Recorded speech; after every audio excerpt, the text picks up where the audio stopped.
जय हिंद। मैं अनिल दुबे आजाद। आप देख रहे हैं डीआरएस लाइव टीवी।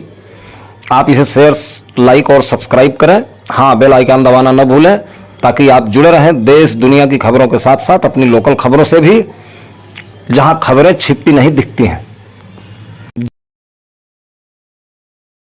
आपने पहले ही अंदेशा जताया था, क्या कहना चाहती हैं? सर, हम यही कहना चाहते हैं कि पुलिस की वर्दी दी गई है तो उसका गलत फायदा न उठाएं।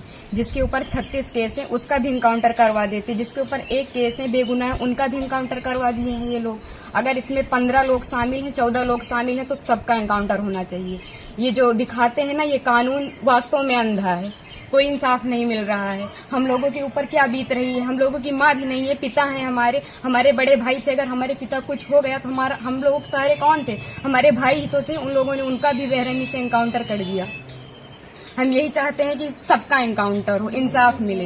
इस सरकार में हम अभी तक तो सरकार के खिलाफ कुछ नहीं बोल रहे थे, लेकिन वास्तव में जो हो रहा है बहुत गलत हो रहा है। ये नहीं होना चाहिए, चाहे फिर इसमें विपक्षी पार्टी हो या फिर कोई भी हो, कोई भी नेता हो, जो करवा रहा है बहुत गलत करवा रहा है। हम लोगों को इंसाफ मिलना चाहिए, ऐसा नहीं होना चाहिए था। जो किए हैं बहुत गलत किए हैं। भगवान तो उनको सजा देंगे ही, लेकिन उनको भी सजा मिलनी चाहिए कानून की तरफ से।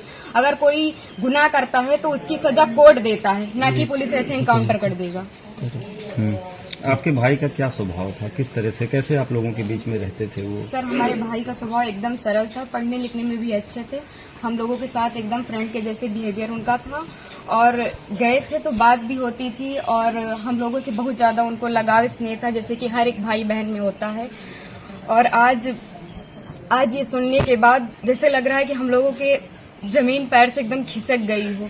जो कानून ने किया उनको ऐसा नहीं करना चाहिए। अगर वो मिल गए थे, झूठी दिखा रहे हैं कि फायरिंग हुई, मुठभेड़ हुआ। अगर कोई छिप रहा है डर कि हमारा एनकाउंटर ना हो जाए, तो ये झूठा अफवाह क्यों फैला रहे हैं कि फायरिंग हुई, मुठभेड़ हुआ? कुछ नहीं हुआ। उसमें फिर पुलिस को भी मरना चाहिए था ना, पुलिस का एनकाउंटर क्यों नहीं हुआ? आखिरी बार कब आए थे आपके भाई? आखिरी बार 3 जून को आए थे, 4 जून को उनका टिकट था, वापस चले गए थे सूरत, वहीं रहते थे। तो क्या एक साजिश था ताकि भाई की हत्या हुई, स्टेप ने कराया? और इसमें जो बिपिन सिंह है और जो विनय शुक्ला हैं, वो हमारे घर पे आए थे, 3-4 बार आए थे, और हमारे भाई पढ़ाई करते थे। अभी तक हम ये सब बयान नहीं करना चाहते थे, लेकिन अब हम एकदम सच्चाई बता रहे हैं।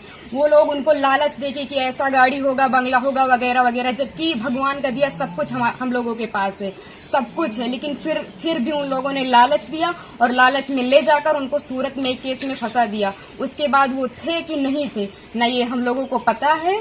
ये तो सिर्फ जिन लोगों ने करवाया उनको पता है, विपिन सिंह और विनय शुक्ला को, और या तो भगवान को पता है वो सच था कि झूठ था। अब तो एनकाउंटर कर ही दिए हैं, जीवित तो कर नहीं सकते हमारे भाई को। बस हम ये चाहते हैं कि जिन्होंने एनकाउंटर किया उनके ऊपर केस होना चाहिए, कि अगर कोई गुनाह होता है तो उसकी सजा कोर्ट देगा, ना कि एसटीएफ वाले या फिर पुलिस वाले। बस हम यही चाहते हैं। ठीक।